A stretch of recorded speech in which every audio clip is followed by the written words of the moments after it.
और वो फ्यूचर आज की स्थितियों से आगे के लिए देखा जाता है। आने वाला समय वाकई नवकरणीय ऊर्जा के ऊपर देखो सर, इंट्राडे हम भी 3 महीने पहले करते थे।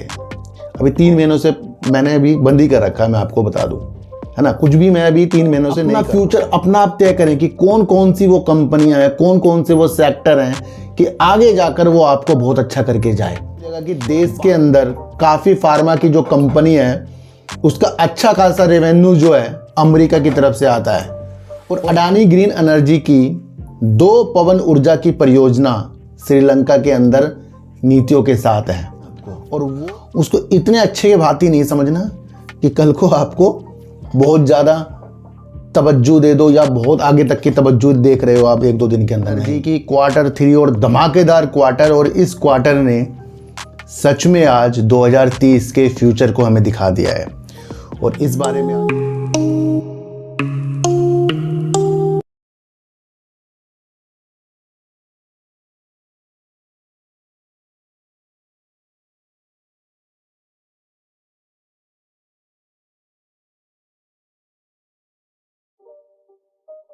नमस्कार, मैं स्वागत करता हूं आपका अपने ही चैनल पर जिसका नाम है सार्थक बाजार से।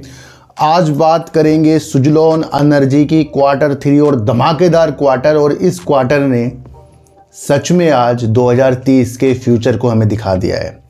और इस बारे में आज हम बात करेंगे। देखो सर, जो इसका इतना बढ़िया रिजल्ट आया है ना, मैं उसकी कल और परसों की बात नहीं कर रहा हूँ, पर इस रिजल्ट से कुछ ऐसी चीज़ें लग रही हैं कि वाकई ये लक्ष्य भारत के लिए, देशों के लिए कुछ ना कुछ अपना योगदान जरूर देगा। तो उस बारे में बातचीत करेंगे। बात करेंगे कौन सा ग्रुप तांबे के कारोबार में उतरने वाला है, उसके बारे में बातचीत करेंगे। श्रीलंका अडानी ग्रीन से क्या चीज़ कम करवाने में लगा हुआ है, उसके बारे में बातचीत करेंगे। बात करेंगे ट्रम्प के टैरिफ बढ़ाने वाली नीतियों के साथ किस किस सेक्टर के अंदर टेंशनें बढ़ने वाली है, उसके बारे में बातचीत करेंगे। देखो सर, इन सब की बातचीत करने से पहले मैंने आपको कई बार कहा है कि एक फ्यूचर होता है और वो फ्यूचर आज की स्थितियों से आगे के लिए देखा जाता है। आने वाला समय वाकई नवकरणीय ऊर्जा के ऊपर आधारित है और इससे तेल, पेट्रोल और जीवाश्म वाली चीज़ों की कमियां आगे जाकर होती जाएंगी, यानी कि उसको लोग कम करते जाएंगे और नवकरणीय ऊर्जा को बढ़ाते जाएंगे। और इसी चीज़ को देखते हुए हमें समझना चाहिए कि पवन ऊर्जा जो है वाकई ही लाजमी आगे के लिए प्रगति के निशान हमारे लिए बनती जाएगी। तो जो चीज़ हमें आज की चीज़ों के अनुसार फ्यूचर चीज़ें दिखा दे, उसके ऊपर अपना ध्यान केंद्रित होना चाहिए और उससे हमें फ्यूचर की स्थितियां पैदा करनी चाहिए। मान लो आपने कोई LIC के अंदर अपनी कोई पॉलिसी कराई, तो वो 20 साल की आपकी पॉलिसी है, तो 20 साल की आपकी रणनीतियाँ है कि भैया मैं यहाँ सिप लगाकर अपनी, जब ये चीज़ें होंगी तो अपने बच्चे की पढ़ाई के लिए, अपने बच्चे की शादी के लिए, वो आपकी एक प्लानिंग होगी। आपने उसका फ्यूचर देख लिया और वो क्या होगा, वो फ्यूचर आपका कायम होगा। मान लो अगर यही पॉलिसी अगर आपने कुछ ऐसी कंपनियों में लगा दी जो कंपनी शक के घेरे में हो, टेंशनों में हो, तो क्या वो आपको 20 साल में आपकी पॉलिसी जो भी है वो लगता है आपको कि आपको वो पूरा का पूरा मिल जाएगी? तो आप अपना फ्यूचर अपना आप तय करें कि कौन कौन सी वो कंपनियां हैं, कौन कौन से वो सेक्टर हैं कि आगे जाकर वो आपको बहुत अच्छा करके जाए। बात करेंगे सुजलॉन एनर्जी के Q3 के रिजल्ट के, और धमाकेदार भैया, ऐसा रिजल्ट वाकई ही इतनी जबरदस्त सेल का बढ़ना, डबल ही हो गया पूरे साल के अंदर। तो मुझे लगता है लाजमी सुजलॉन एनर्जी के पास वाकई काफ़ी काम है और उस काम को पूरा करने के लिए ये अपनी जिम्मेदारियों के साथ रणनीतिक तरीकों से वर्क कर रही है। दिसंबर 2023 में कंपनी ने करीब 1560 करोड़ की सेल की थी और अब अपनी सेल को दिसंबर 2024 में इसने 2969 करोड़ रुपए की कर दी है। 1560 से 2900 करोड़ की सेल करना करीब की वाकई काबिले तारीफ है। और अपने प्रॉफिट को कंपनी ने करीब 91% बढ़ा दिया है। जो दिसंबर 2023 में कंपनी का जो प्रॉफिट आया था वो आया था 203 करोड़ का प्रॉफिट आया था। अब कंपनी ने अपने प्रॉफिट को 91% बढ़ाकर 387 करोड़ का कर दिया है। यानी कि कंपनी का साल दर साल प्रॉफिट और साल दर साल सेल, और हम रखेंगे नज़र कंपनी के सेल पर, क्योंकि कंपनी की सेल 1560 से 2969 करोड़ होना वाकई लाजमी एक काबिल तारीफ है। भैया मैं इससे ये नहीं कह रहा हूँ कि कल को शेयरों के अंदर हमें बहुत तेज़ी गिरावट, ये हमारे काम ही नहीं है।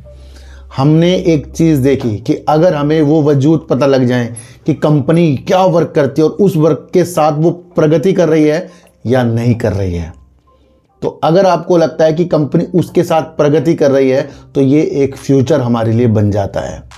कंपनी के पास 5.5 गीगावाट की ऑर्डर बुक है और ये इसकी एक रणनीतिक ऑर्डर बुक है जिसको ये अपने विस्तार के साथ आगे और भी बढ़ाएगा, और इसको निष्पादित करने के लिए कंपनी बेस्ट से बेस्ट अपना योगदान देगी।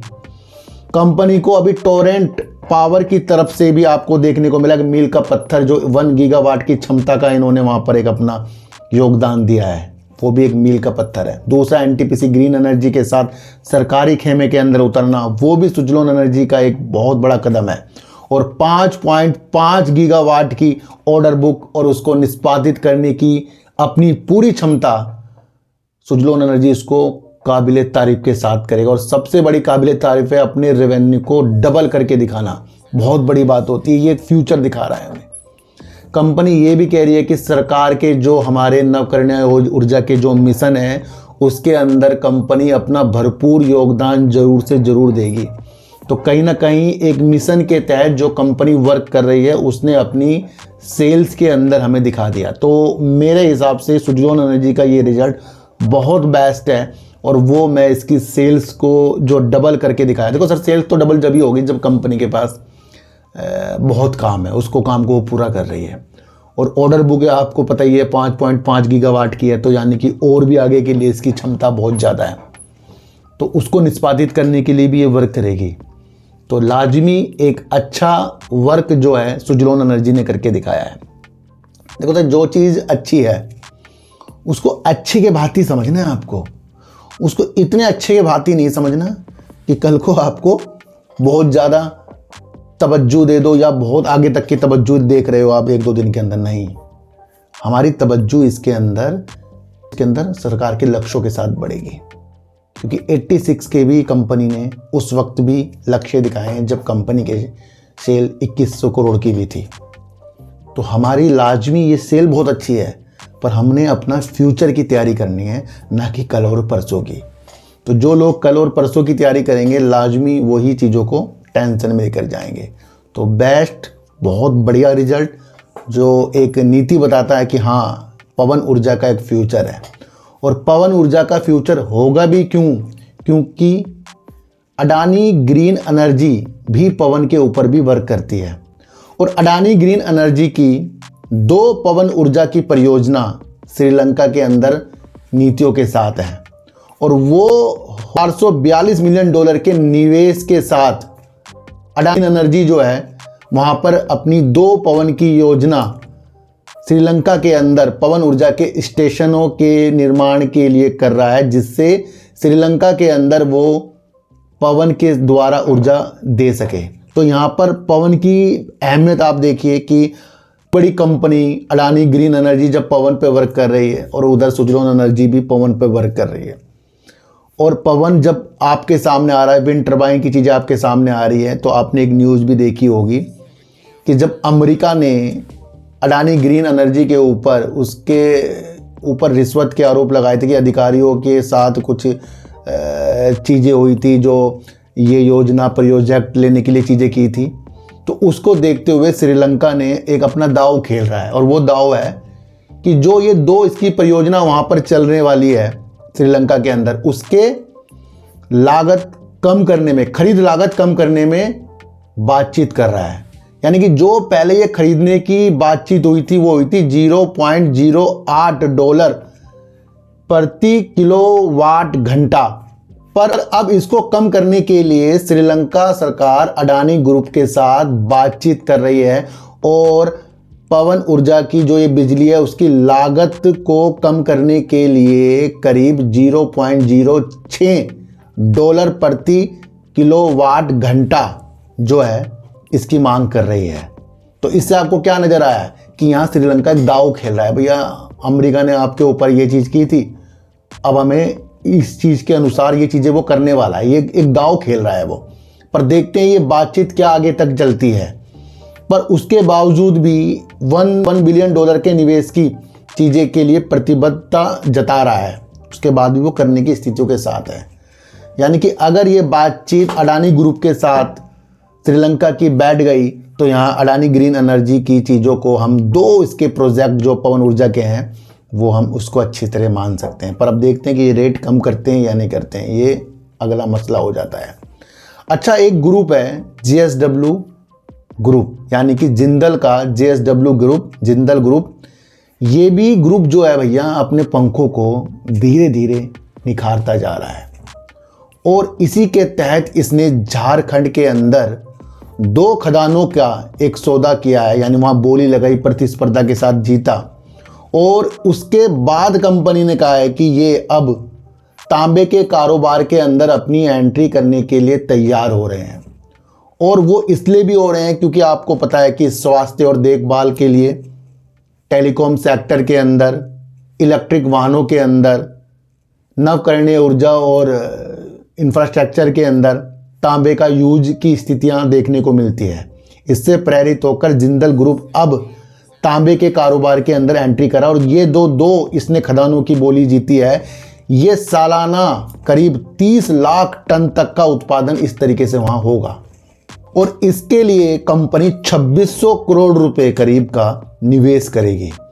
तो जिंदल ग्रुप भैया बड़े तरीकों से, शांत तरीकों से अपनी स्थितियों को बढ़ाता जा रहा है, चाहे वो नवकरणीय ऊर्जा की तरफ हो, इलेक्ट्रिक वाहन की तरफ हो, अलग अलग नीतियों की तरफ हो। और अब आपको तांबे की कारोबार के अंदर जिंदल ग्रुप आपको कदम रखते हुए देखने को मिलेगा। तो ये गुड न्यूज़ जिंदल ग्रुप के लिए आ रही है। डोनाल्ड ट्रंप जो है भैया देशों के लिए बड़ी मुसीबत की चीज़ें बनते जा रहे हैं। उनकी धमकी निरंतर उस चीज़ों के लिए आ रही है जो व्यापार की स्थितियों के साथ आती है। पहले भी आपको देखने को मिला है कि कनाडा और मैक्सिको के लिए भी टैरिफ करीब 25% बढ़ाने की नीतियों के साथ वो बोल रहे थे अगर वो उनकी बातें नहीं मानते हैं। और अभी आपको हाल ही में मैंने बताया था कि उन्होंने कई चीज़ों को बताया है जिसके तहत वो अपने अमेरिका के अंदर कई वैश्विक कंपनियों को आमंत्रित कर रहे हैं और कह रहे हैं कि भैया हमारे देश के अंदर आके आप अपनी चीज़ों का उत्पादन करें। और ये एक उनकी एक रणनीतिक नीति लग रही है मुझे, क्योंकि इसके द्वारा एक तो अर्थव्यवस्था के हिसाब से चीज़ें बेस्ट होती है और कंपनी उनके यहाँ वर्क करेंगी तो उन्होंने ये भी कहा था कि उनको सबसे कम टैक्स देना पड़ेगा। तो ये भी एक चीज़ हो सकती है कि कंपनी ये आकर्षित भी हो जाए उस चीज़ के लिए। ये भी चीज़ें हमने आगे समझी थी। दूसरा, आपको एक चीज़ और समझनी चाहिए कि अगर व्यापार जो है, जो अमेरिका की तरफ भारत हो या कोई सा भी देश कुछ चीज़ें भेजता हो, अब वहाँ पर अगर अमेरिका टैरिफ बढ़ाता है तो जो चीज़ें भेजी जा रही है उसके अंदर प्रॉब्लम आ जाएगी और कहीं ना कहीं इससे व्यापार में भी थोड़ी सी प्रॉब्लम आ जाएगी। एक न्यूज़ निकल कर आ रही है जहाँ पर डोनाल्ड ट्रंप ने कल ये बोल दिया कि वो चिप पर और मेटल पर और फार्मा सेक्टर के अंदर टैरिफ बढ़ाने की नीतियों के साथ योजना बढ़ा रहे हैं। यानी कि जो देश उनको ये चीज़ें आयात करता है, इस सेक्टर की चीज़ें आयात करता है, उसके अंदर वो टैरिफ बढ़ाने की चीज़ें बता रहे हैं। इससे आपको देखने को ये मिलेगा कि देश के अंदर काफ़ी फार्मा की जो कंपनी है उसका अच्छा खासा रेवेन्यू जो है अमेरिका की तरफ से आता है। और अगर योजनाओं के तहत अमेरिका इस तरीके से टैरिफ बढ़ाता है तो कहीं ना कहीं ये फार्मा सेक्टर के लिए एक बड़ी प्रॉब्लम की विषय बनते जा रही है। और ये एक विषय इसलिए भी है कि कई कंपनियों को वो अपने यहाँ पर मैन्युफैक्चरिंग के लिए प्रेरित भी कर रहे हैं। और अगर ये चीज़ें बढ़ती गई और इसका सोल्यूशन नहीं निकला तो ये फार्मा सेक्टर, चिप और मेटल सेक्टर के लिए बड़ी प्रॉब्लम का विषय बन सकता है। दूसरा, अगर आप देखें कई कंपनियां भारत के अंदर, वो चाहे दक्षिण कोरिया की हो, ताइवान की हो, देश के अंदर आपको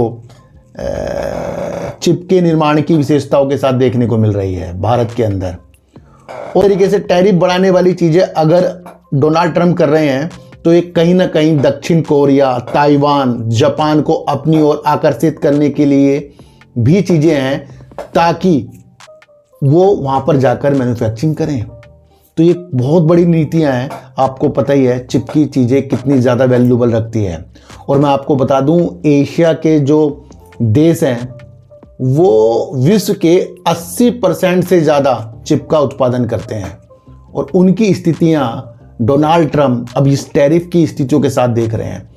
तो कहीं ना कहीं ये एक निगेटिव न्यूज़ है, क्योंकि भारत के अंदर भी ताइवान की कंपनी अपनी चीज़ों को उत्पादन करने के लिए, और दूसरा फार्मा सेक्टर की स्थिति भी आप समझे कि ज़्यादा से ज़्यादा जो यहाँ से निर्यात मेडिसिन होती है वो ज़्यादा से ज़्यादा अमेरिका में होती है और रेवेन्यू अच्छा खासा कंपनियां कमाती हैं। तो वो भी प्रॉब्लम का विषय बनता जा रहा है। इसी तरीके से मेटल। तो आपको समझना चाहिए कि कहीं ना कहीं ये जो डोनाल्ड ट्रंप अगर इस तरीके से अपनी चीज़ों को रखते गए तो ये बाजार के लिए एक निगेटिव का विषय भी बन जाता है। और आपको देखने को भी मिल रहा है बाजार कहीं ना कहीं गिरावट की ओर है। ये इन्हीं नीतियों के साथ है कि अमेरिका अपनी टैरिफ की नीतियों के साथ बातचीत जो योजना बना रहा है वो बड़ा गंभीरता का विषय बनता जाएगा। और ये देखने को मिल रहा है कि व्यापार को बढ़ाने की स्थितियों के साथ हो रहा, ये अपनी तरफ आकर्षित करने के लिए कंपनियों को भी किया जा सकता है। उन्होंने पहले कहा ना कि भैया या तो उत्पादन वहाँ पर कर लो या फिर टैरिफ बढ़ने के लिए तैयार रहो। तो उन स्थितियों को भी आपको समझकर चलना चाहिए। हर एक न्यूज़ को आपको बिल्कुल बारीकियों से समझना चाहिए। लेकिन हमारे देश के प्रधानमंत्री जी ने फ़ोन पर बातचीत करी अमेरिका के राष्ट्रपति से, और दोनों देशों ने आपस में अच्छे संबंधों की एक प्रतिबद्धता जताई है। और देश के प्रधानमंत्री जी ने ये एक्स पर भी उनको बधाई देते हुए अपने ट्वीट किए हैं। तो यानी कि एक रणनीतिक चीज़ों के साथ देश के प्रधानमंत्री जी अपनी स्थितियों को अच्छा करना जानते हैं। तो ये गुड न्यूज़ है जहाँ पर देश के प्रधानमंत्री जी ने डोनाल्ड ट्रंप के साथ बातचीत की है। पर टैरिफ वाली अलग चीज़ है, उसे हमें समझना पड़ेगा। कहीं ना कहीं ये सेक्टरों पे विशेष तौर पर निगेटिव असर डालता ही जा रहा है। तो यहाँ सुजलोन एनर्जी ने भैया चकित कर दिया, और चकित ऐसा कि डबल रेवेन्यू कर दिया और अपने प्रॉफिट को भी 91% बढ़ाकर दिखा दिया। स्थितियों को समझते जाना। कई कंपनियों के अच्छे रिजल्ट भी आए हैं और उसके बावजूद भी कंपनियों ने अच्छे प्रदर्शन भी नहीं किए हैं। पर छोटी मोटी जो भी कंपनियां होती हैं उसके अंदर बहुत अच्छे अगर रिजल्ट हमें देखने को मिल जाते हैं तो वो कल और परसों की नीतियां बिल्कुल भी नहीं हो सकती। ये आपको मैं फिर बताकर चल रहा हूँ।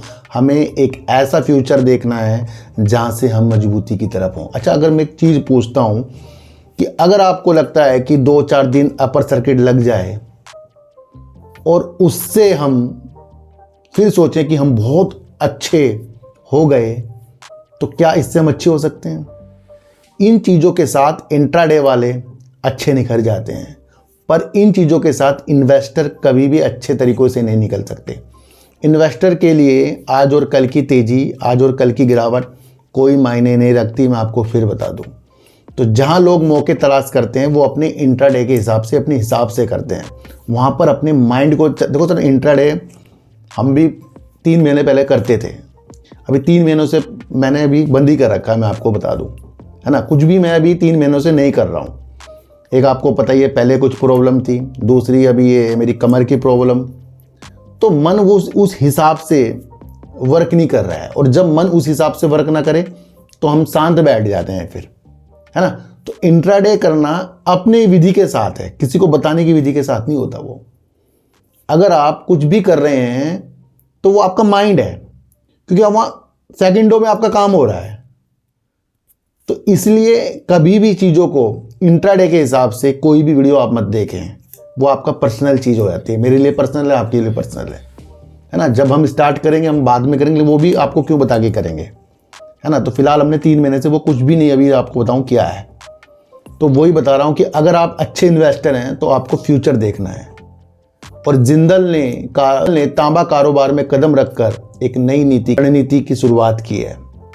श्रीलंका सरकार जो है अडानी ग्रीन एनर्जी के साथ, अडानी ग्रुप के साथ जो टैरिफ को कम कराने की स्थितियों के साथ बातचीत कर रही है, उसकी स्थिति अभी आप समझें। जो पहले $0.08 प्रति किलोवाट घंटा था, अब उसको 0.06 प्रति किलोवाट घंटा करने की बातचीत कर रहा है।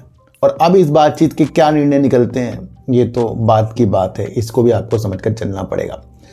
ट्रम्प की जो भी योजनाएं आ रही हैं वो एक विघन मार्केट में बाजार में डाल रही हैं। और अब मेटल चिप सेमीकंडक्टर और दूसरा फार्मा सेक्टर के लिए अगर वो टैरिफ बढ़ाने की योजना बढ़ा रहे हैं तो उसकी सारी स्थितियां मैंने आपको समझा दी है।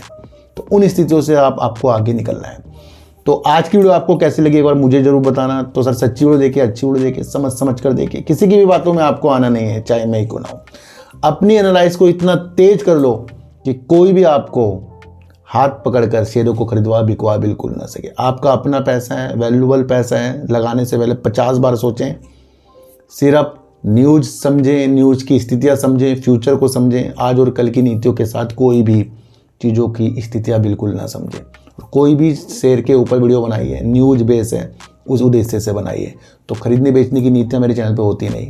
ना मेरा कोई टेलीग्राम ग्रुप है, ना कोई मेरा व्हाट्सअप ग्रुप है। तो सर टीटू काटा दीजिए, गाय को रोटी दीजिए और अपने बच्चों को ज़्यादा से ज़्यादा प्यार कीजिए, क्योंकि बच्चे ही आपकी मासूमियत से किस्मत पलटेंगे। तो फिर मिलेंगे आपसे नई वीडियो के साथ, जब तक के लिए नमस्कार।